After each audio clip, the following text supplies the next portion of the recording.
मुख्तार अंसारी वो नाम जो इन दिनों चर्चा में है। जेल में बंद मुख्तार अंसारी को एक बार फिर से गैंगस्टर एक्ट में एक बार फिर से 10 साल की सज़ा सुनाई गई है। मुख्तार को अब तक कुल 6ठी और गैंगस्टर में मुकदमे में 4थी बार सज़ा सुनाई गई है।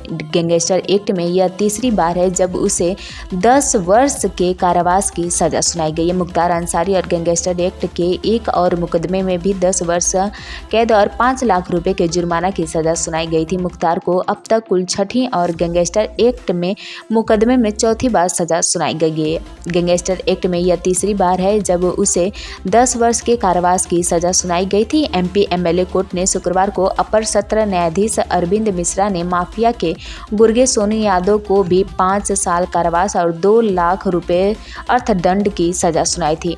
19 अप्रैल 2009 को कारंडा के सुआपुर निवासी कपिल देव सिंह ने की हत्या में 24 नवंबर 2009 को मोहम्मदाबाद के मीर हसन के हत्या के प्रयास में गैंग चार्ट में शामिल करते हुए 2 जून 2010 को मुख्तार अंसारी व सोनू यादव के खिलाफ करड़ा थाने में गैंगस्टर एक्ट का मुकदमा दर्ज हुआ था।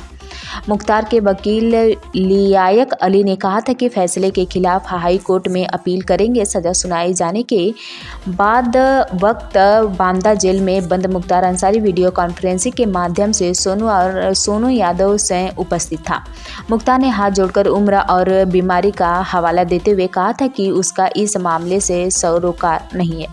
वर्ष 2005 में जेल में बंद है, उसके कम से कम सजा कर देने की विनती की गई थी। 2 जून 2010 को मुख्तार अंसारी और सोनू यादव के खिलाफ दर्ज गैंगस्टर एक्ट में मुकदमे की सुनवाई से पहले हाई कोर्ट में चल रही थी। मार्च 2022 में हाई कोर्ट से मुकदमा ट्रांसफर होकर जनपद में एमपी एमएलए कोर्ट में आया। कुल 135 तारीखों की सुनवाई के बाद गुरुवार को एमपी एमएलए कोर्ट ने मुख्तार और सोनू यादव को दोषी करार देते हुए फैसला सुरक्षित कर दिया था।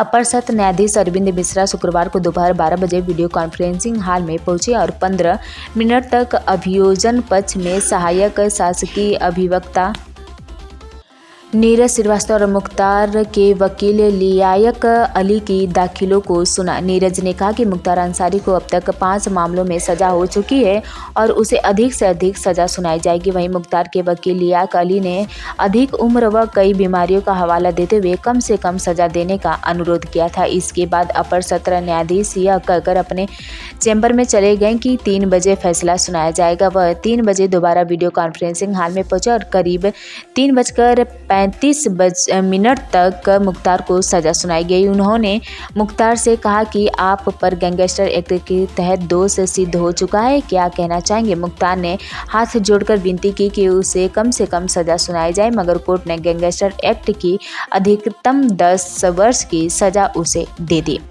1986 में गैंगस्टर एक्ट बना था। सरकार ने 2016 में इसे संबोधित किया था। इसके अनुसार उस समय तक गवाहों के पक्षद्रोही होने या भय से गवाहों को अपनी गवाही से मुकर जाने के कारण अभियुक्त बरी हो जाने के गया था। गैंगस्टर का प्रतिबंध इसलिए लगाया गया था कि यदि अभियोजन पक्ष पर यह सिद्ध कर सकते हैं कि गवाह अभियुक्त और उसके गैंग के भय से पक्षद्रोही हुआ है या वो अपनी गवाही से मुकर गया है तो भी अपराध को सजा दी जा सकती है। मुख्तार कई बार गैंग बनाकर कई जनपदों में हत्या, लूट व हत्या के प्रयास जैसे वारदातों का वारदात दे चुका है और इस कारण इसी एक्ट के तहत उसे सजा सुनाई गई है।